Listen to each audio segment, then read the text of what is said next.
Assalamualaikum warahmatullahi wabarakatuh. Waalaikumsalam warahmatullahi wabarakatuh. Gimana kabarnya hari ini Pak Dodi? Alhamdulillah baik. Kabar Korea bagaimana? Alhamdulillah Pak, luar biasa sekali hari ini. Gini Pak Dodi, sebelumnya saya ingin meminta pendapat kepada Pak Dodi mengenai beberapa hal. Apakah Pak Dodi ada waktu? Siap, ada silakan dulu. Siap. Pak Dodi, sebelumnya saya mau tanya, sebelumnya Pak Dodi sudah mengetahui dulu mengenai dilema etika ataupun jujukan moral Pak? Sudah mengetahui. Terus yang mau ditanyakan? Bagaimana menurut Pak Dodi, apakah di sekolahan Pak Dodi pernah mengalami suatu kasus antara dilema etika sama bujukan moral Pak?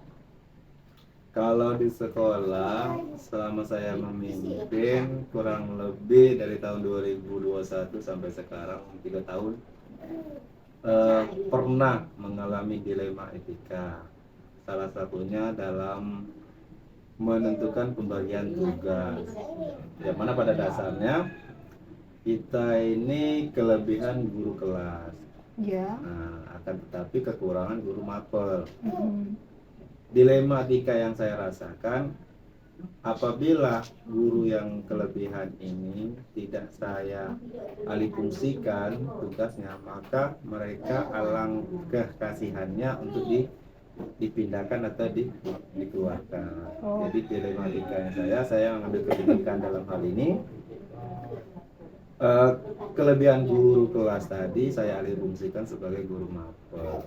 Baik, terima kasih Pak Dodi. Lalu bagaimana Pak Dodi mengambil sebuah keputusan seperti itu di antara kasus yang menurut Pak Dodi kan sama-sama benar gitu, atau sama-sama yang mengandung nilai-nilai kebajikannya Pak? Ya, pertama melihat situasi kebutuhan sekolah, kemudian diakhiri dengan musyawarah sehingga bisa menghasilkan kesepakatan dan akhirnya kesepakatan itu untuk kebajikan bersama seperti itu. Untuk melakukan hal tersebut dalam mengambil keputusan pasti ada langkah-langkahnya ya kan ya Pak ya. Nah, bagaimana langkah-langkah atau prosedur yang Bapak lakukan dalam mengambil sebuah keputusan tersebut Pak? Ya.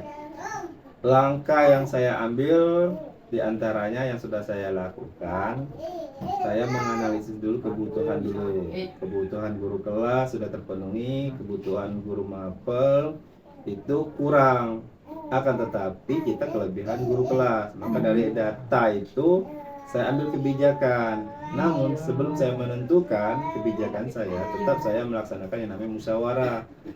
Yang saya libatkan di sini seluruh warga sekolah, dalam ini yaitu semua guru-guru seperti itu. Oh begitu ya Pak ya. Luar biasa sekali ya Pak ya kalau saya lihat langkah-langkah ataupun prosedur yang telah Pak Dodi lakukan di sekolahan kita ya Pak ya. Lalu Pak ada pertanyaan yang ingin saya tanyakan, yaitu hal apa saja sih Pak yang Bapak anggap efektif dalam pengambilan sebuah keputusan untuk kasus-kasus dilema etika? Bagi saya kebijakan yang saya lakukan itu saya rasa sudah efektif. Karena apa? Memanfaatkan sumber daya manusia yang ada. Tuh. Dan tidak mengabaikan sumber daya manusia yang ada. Seperti contoh, guru yang tidak memiliki tidak kedapatan kelas, saya manfaatkan untuk sebagai guru mapel. Nah, dalam hal ini berarti saya sudah dalam hal apa nih tadi itu efektif. Jadi mengefektifkan guru yang tidak dapat kelas tadi, yaitu jadi guru mapel. Nah, seperti itu. Berarti itu sudah salah satu cara efektif yang Bapak lakukan ya untuk menyelesaikan masalah yang ada di sekolahan kita ya gitu ya. Lalu Pak, apakah ada tantangan ataupun hambatan dalam pengambilan keputusan yang Bapak ambil mengenai kasus dilema etika tadi Pak? Kalau setiap ketindakan dan kebijakan pasti ada proses. Ketika ada proses, maka di akhirnya pasti ada dampak positif negatifnya, tantangannya. Nah, dalam hal dilema etika yang saya pernah lakukan itu, tantangannya tetap ada di situ, yakni pemahaman terkait guru yang bersangkutan tadi terhadap tupoksi yang barunya, seperti itu kan. Nah, solusinya seperti apa? Ya kita berikan dulu pemahaman terkait tupoksi yang baru. Nah, intinya tupoksi yang baru yang mereka embankan itu tidak akan mengurangi dan menghalangi mereka dalam hal satu, mendapatkan semacam gaji bulanan gitu, atau pengaruhnya ke nantinya kan ke panggilan PPG seperti itu. Berarti supaya tidak ada pengaruh ya Pak ya, Benar. pengaruh yang berimbas ya kepada guru tersebut Benar, sendiri ya Pak ya. Lalu Pak, dalam melakukan pengambilan keputusan dilema etika ini, bagaimana Bapak melakukan apa ya? Mungkin ada jadwal tertentu kah untuk Bapak menyelesaikan masalah ini? Misalnya gurunya dipanggil secara langsung pada saat itu ataupun dilakukan pada hari-hari yang lain. Ada jadwalnya nggak Pak untuk menyelesaikan keputusan ini? Karena ini kan berpengaruh pada jam pelajarannya ya kan Pak ya, jam kelasnya si guru tersebut gitu Pak. Jadi yang sudah saya lakukan itu saya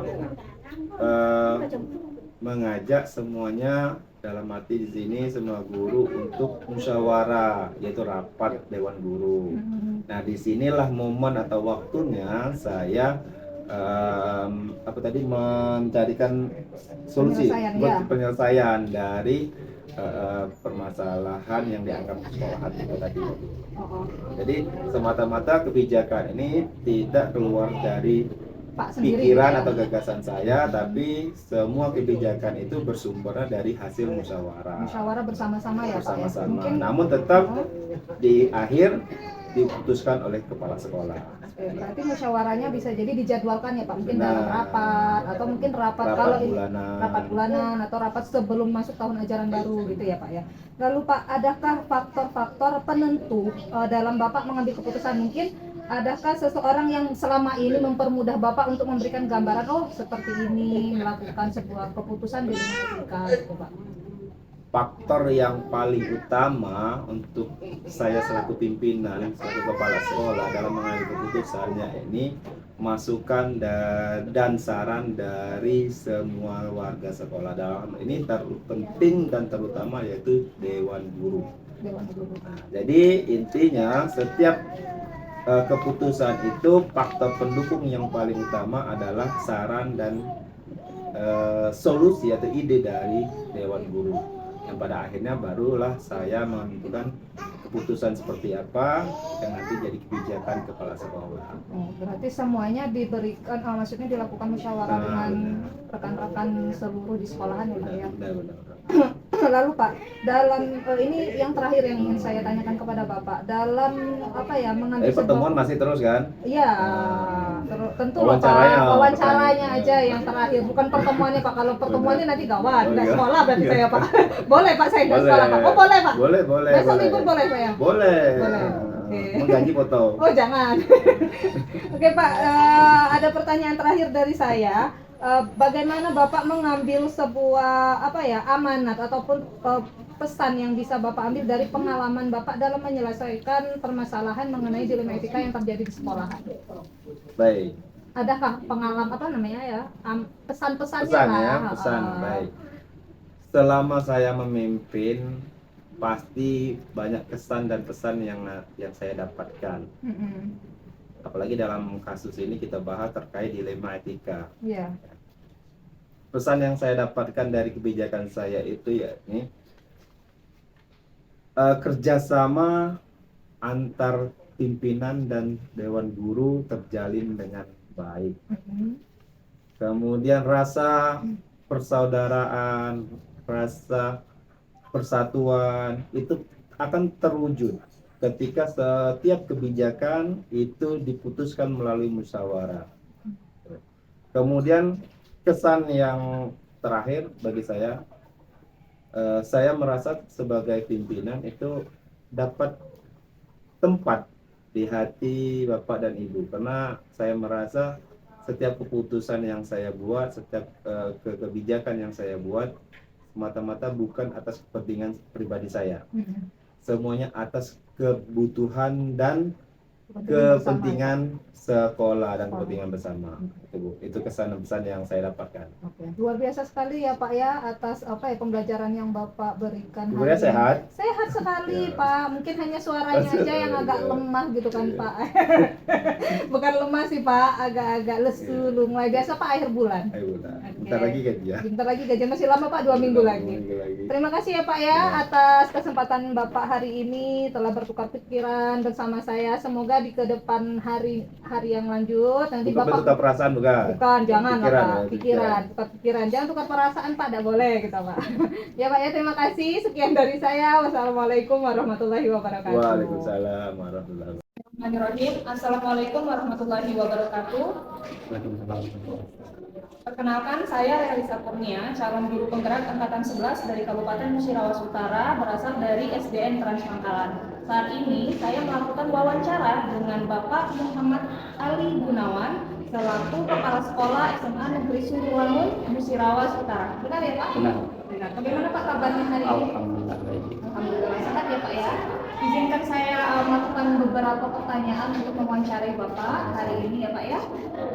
Bapak sebelumnya saya ingin bertanya dulu. Pasti Bapak sudah mengetahui adanya dilema etika sama dengan rujukan moral ya Pak ya? Sudah ya Pak. Untuk pertanyaan yang pertama ini saya ingin menggali beberapa hal. Apakah Bapak pernah mengalami ataupun mendapatkan suatu kasus antara dilema etika dan rujukan moral Pak? Oke.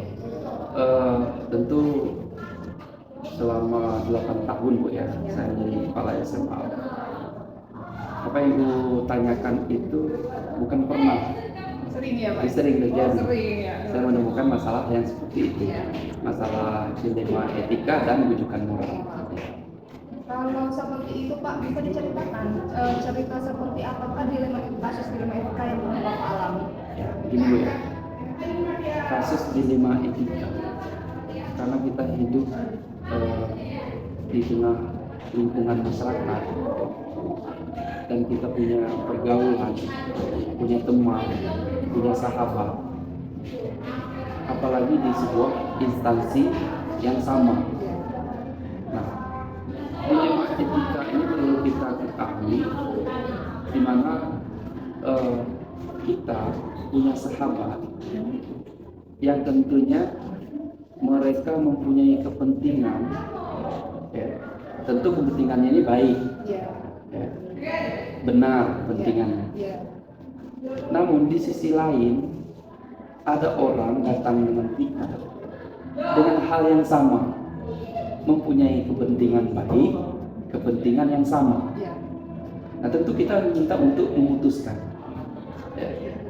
Karena kami kepala sekolah Bu, biasanya ada momen-momen tertentu itu mempunyai sumber daya lah, yang tentu sumber daya ini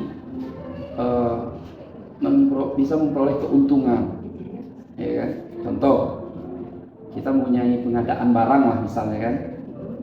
Nah, ada pihak rekanan, pihak ketiga, ada teman kita dan mereka melakukan hal yang sama. Nah di sini kan yang dimaksud dilema etika. Betul tak kira-kira? Benar sekali Pak. Jadi harus melihat ya melihat Pak, yang mana benar sama benarnya. Yang satunya kedekatan personalnya sekedar dekat karena memang sudah jadi bisnisnya. Yang satu ini karena bisnisnya sekaligus dia teman sejawat kita. Rekan yang paling dikenal ya. Paling dikenal. Iya. Jadi dengan kasus ini saya lebih memilih rekan. Kan setiap hari kita ketemu. Ya. Baik, itu berarti dilema etika yang Etika pernah Bapak alami. yang pernah saya alami. Lalu Bapak, ketika Bapak melihat adanya kasus dilema etika seperti tadi, bagaimana Bapak mengambil keputusan tersebut bahwa inilah yang dinamakan dilema etika? Bagaimana? Setelah kita mengetahui itu adalah kasus dilema etika, kita eksekusi dalam mengambil keputusan, yaitu di mana kita lebih memilih orang yang biasa kita berinteraksi. Karena setiap hari kita ketemu, secara moral nanti takutnya kita tidak berani memandang wajahnya. Ya, karena ketemu setiap hari. Karena ketemu setiap hari. Berarti, jadi itu keputusan yang harus kita ambil. Ya. Berarti nilai kebajikannya yaitu kedekatan tadi ya Pak ya, sosialnya tadi ya Pak ya.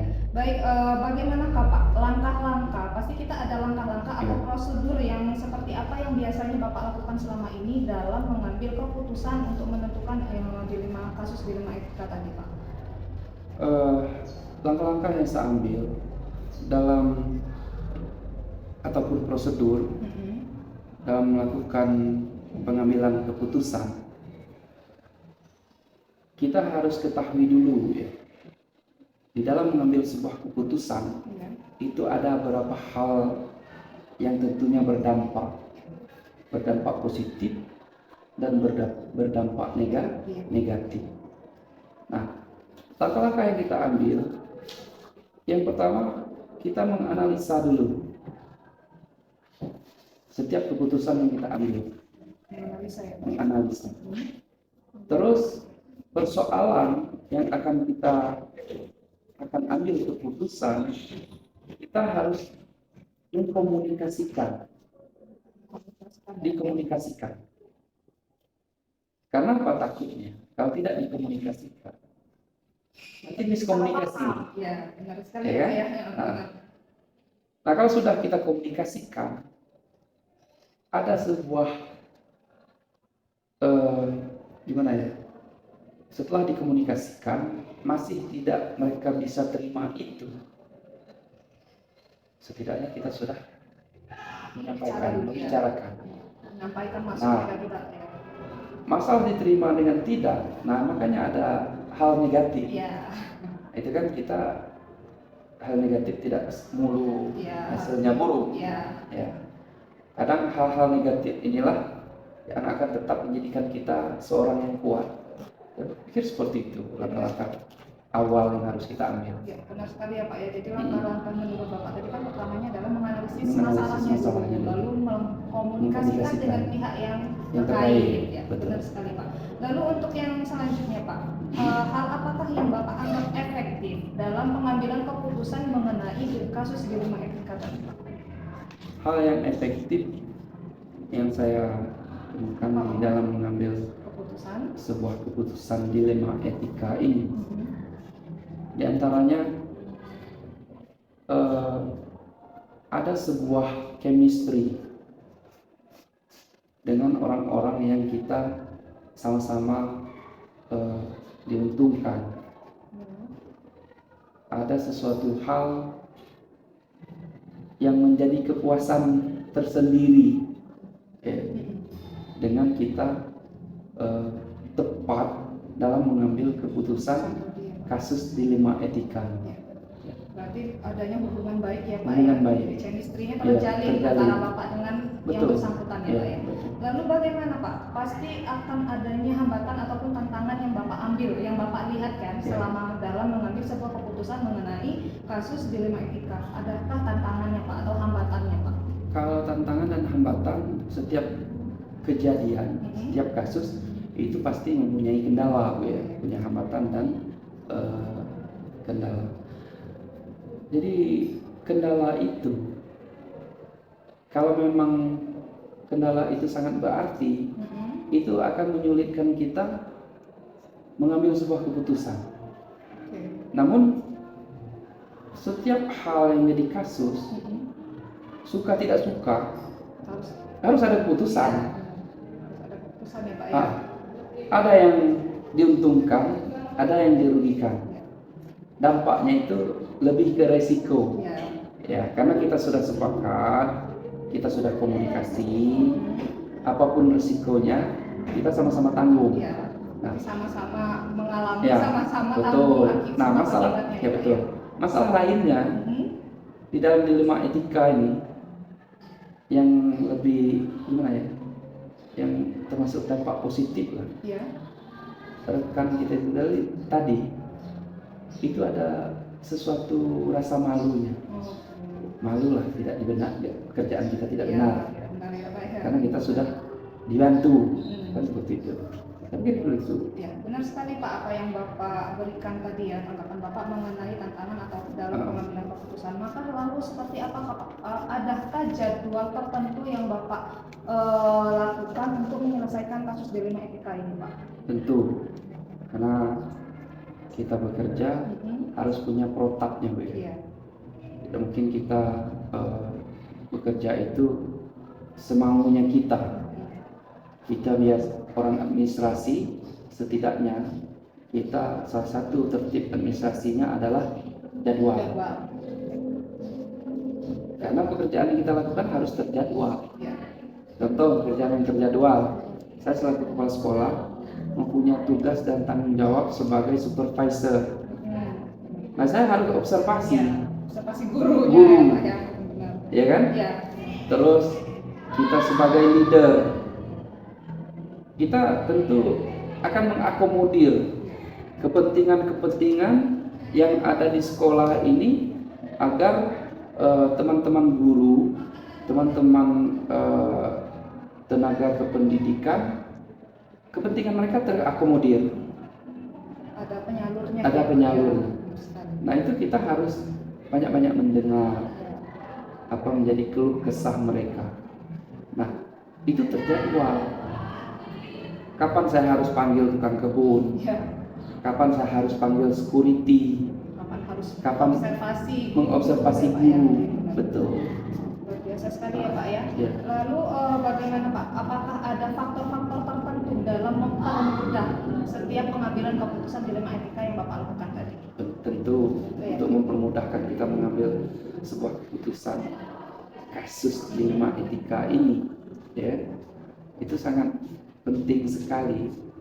Itu adanya orang yang mampu kita ajak bicara, orang yang mampu memberikan kita sebuah ide agar supaya kita dalam memutuskan sesuatu itu tidak salah, nasihatlah setidaknya, tukar pikiran, mendiskusikan agar supaya yang menjadi keputusan kita nanti tidak kemana-mana. Contoh, sebagai pendukungnya saya punya 4 wakil, ya, dan juga punya wali kelas. Jadi mereka membidangi urusan mereka masing-masing. Nah, setiap mengambil keputusan yang seperti itu, saya konsultasi dulu, karena saya bekerja tidak sendiri, Benar sekali Pak. saya kerjanya tim. Jadi saya pikir seperti itu, Ya, benar sekali Pak. sehingga pekerjaan itu bisa mudah. Iya, karena bekerja sama dengan orang Orang lain, Ya. betul. Jadi tidak bekerja hanya sendiri ya Pak ya. Nah, di samping itu juga, dengan kita bekerja bersama-sama seperti itu, teman-teman itu merasa dihormati, dihargai. Benar sekali. Yang terpenting kan seperti itu. Ya, luar biasa sekali ya Pak ya. Ya. Lalu yang terakhir nih Pak, mengenai kasus dilema etika ini, adakah pembelajaran yang Bapak dapat petik selama ini dari beberapa kasus-kasus dilema etika yang pernah Bapak alami Pak? Hal yang utama yang saya petik dari kasus dilema etika ini, Bu, ya, adalah nilai kesetiaan, kedisiplinan, tanggung jawab. Kenapa? Karena dengan kita dekat, saya harap, ya, jangan sampai kedekatan itu hanya sekedar kedekatan saja. Yang jadi patokannya tetap aturan. Mereka tertib aturan sehingga mereka setia. Mereka tertib aturan sehingga mereka disiplin dan tanggung jawab. Karena itu, kalau mereka gimana ya, taat aturan, tetapi mereka tidak mengetahui garis komando, ya, itu rasa-rasanya gimana lah begitu, ya. Karena tidak bertanggung jawab. Berarti apa? Hanya Dia menjalani bekerja, aturan saja. mereka mengerjakan aturan itu untuk dirinya sendiri, tapi tidak dengan komando. Seperti itu. Luar biasa sekali ya Pak ya, atas tanggapan dan beberapa jawaban dari Bapak mengenai dilema etika.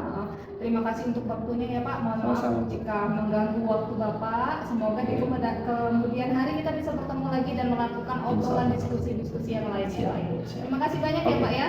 Assalamualaikum warahmatullahi wabarakatuh. Waalaikumsalam warahmatullahi wabarakatuh.